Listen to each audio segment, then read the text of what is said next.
ಈಗಾಗಲೇ ವೋಟಿಗಾಗಿ ಗರಿಗರಿ ನೋಟುಗಳ ಆಮಿಷ ಒಡ್ಡಲಾಗ್ತಿದೆ ಅನ್ನುವಂಥದ್ರ ಬಗ್ಗೆನೂ ಕೂಡ ಒಂದು ಆರೋಪ ಕೇಳಿ ಬರ್ತಾ ಇದೆ. ವೋಟ್ಗೋಸ್ಕರ ಗರಿಗರಿ ನೋಟುಗಳ ಒಂದು ಆಮಿಷ. ಮತದಾನದ ದಿನ ಮತದಾರರಿಗೆ ದುಡ್ಡಿನ ಆಮಿಷವನ್ನು ಒಡ್ಡಿದ್ದಾರೆ ಅನ್ನುವಂಥದ್ದು ಕೇಳಿ ಬಂದಿರುವಂತಹ ಆರೋಪ. ಬಿಜೆಪಿ ನಾಯಕರ ವಿರುದ್ಧ ಹಣ ಹಂಚಿಕೆಯ ಆರೋಪ ಈಗ ಕೇಳಿ ಬಂದಿದೆ. ಇದೆಲ್ಲಿ ಅಂತ ಹೇಳಿದ್ರೆ ಹೂಡಿ ಬ್ಲಾಕ್ನ ಬೂತ್ ನಂಬರ್ 261, 262, 63 ಮತ್ತು 264. ಸೊ ಇಲ್ಲಿ 200 ರೂಪಾಯಿ ಮುಖಬೆಲೆಯ ನೋಟ್ಗಳನ್ನು ಒಂದೊಂದು ಓಟಿಗೆ ಹಂಚಿಕೆ ಮಾಡಿದ್ದಾರೆ ಅಂತ ಹೇಳಿ ಸೀತಾರಾಮ್ ಪಾಳ್ಯದಲ್ಲಿ ದುಡ್ಡು ಹಂಚಿಕೆ ಮಾಡಿದ್ದಾರೆ ಅನ್ನುವಂಥ ಒಂದು ಆರೋಪ ಕೇಳಿ ಬಂದಿದೆ. ಮತದಾರರಿಗೆ ಬಿಜೆಪಿ ನಾಯಕರು ದುಡ್ಡಿನ ಆಮಿಷ ಒಡ್ಡಿದ್ದಾರೆ, ದುಡ್ಡನ್ನ ಹಂಚಿಕೆ ಮಾಡಿದ್ದಾರೆ ಅನ್ನುವಂಥದ್ರ ಬಗ್ಗೆ ಆರೋಪ ಕೇಳಿ ಬಂದಿದೆ. ನೋಡಿ, ಅದ್ರ ಬಗ್ಗೆ ಕೆಲವೊಂದಷ್ಟು ವಿಜುವಲ್ಸ್ ಕೂಡ ಇದೆ. 200 ರೂಪಾಯಿಯ ಗರಿಗರಿ ನೋಟ್ಗಳು. ಇದರಲ್ಲಿ ನೋಡಿದ್ರೆ 3 ನೋಟ್ ಕಾಣಿಸ್ತಾ ಇದೆ. ಏನು ಒಂದು ಓಟಿಗೆ 3 ನೋಟಾ ಅಥವಾ ಒಂದು ಓಟಿಗೆ 200 ರೂಪಾಯಿನ? ಇದು ಏನು ಅನ್ನೋದನ್ನು ಅವರೇ ಹೇಳಬೇಕು. ಬಟ್ ಈಗ ಆರೋಪ ಬರ್ತಾ ಇರುವಂಥದ್ದು ಇವರು ಓಟಿಗೋಸ್ಕರನೇ ಇದನ್ನು ಹಂಚ್ತಾ ಇದ್ದಾರೆ ಅಂಥೇಳಿ.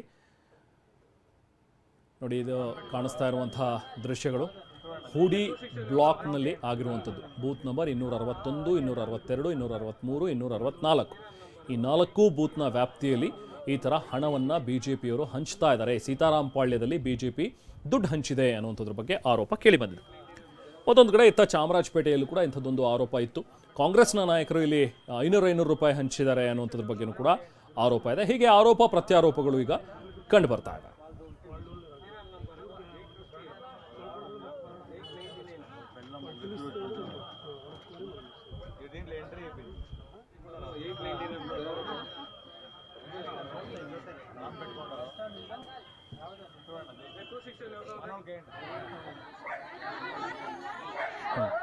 ಸೊ ಎರಡೂ ದೃಶ್ಯಗಳನ್ನು ನೋಡ್ಬೋದು. ಒಂದು ಕಡೆ ಟಾಪ್ ಆ್ಯಂಗಲ್ನಲ್ಲಿ ನೀವೇನು ನೋಡ್ತಾ ಇದ್ರಲ್ಲ, ಮೇಲ್ಗಡೆ ಯಾರೋ ಒಬ್ಬರು ಮೊಬೈಲ್ನಲ್ಲಿ ಚಿತ್ರೀಕರಿಸಿರುವಂತಹ ದೃಶ್ಯ. ಅವ್ರು ಹೇಳ್ತಾ ಇರುವಂಥದ್ದು ಇಲ್ಲಿ ಕಾಂಗ್ರೆಸ್ನಿಂದ ಹಣ ಹಂಚಿಕೆ ಆಗಿದೆ ಚಾಮರಾಜಪೇಟೆಯಲ್ಲಿ. ಇವತ್ತು ಒಂದೊಂದು ಓಟಿಗೆ 500 ರೂಪಾಯಿ ಕೊಟ್ಟಿದ್ದಾರೆ ನೋಡಿ. ಅದಕ್ಕೋಸ್ಕರ ಜನ ಅಲ್ಲಿ ಮುಗಿಬಿದ್ದಿದ್ರು ಅನ್ನುವಂಥದ್ದನ್ನು ಒಂದು ವಿಡಿಯೋ ಕೂಡ ವೈರಲ್ ಆಗ್ತಾ ಇದೆ.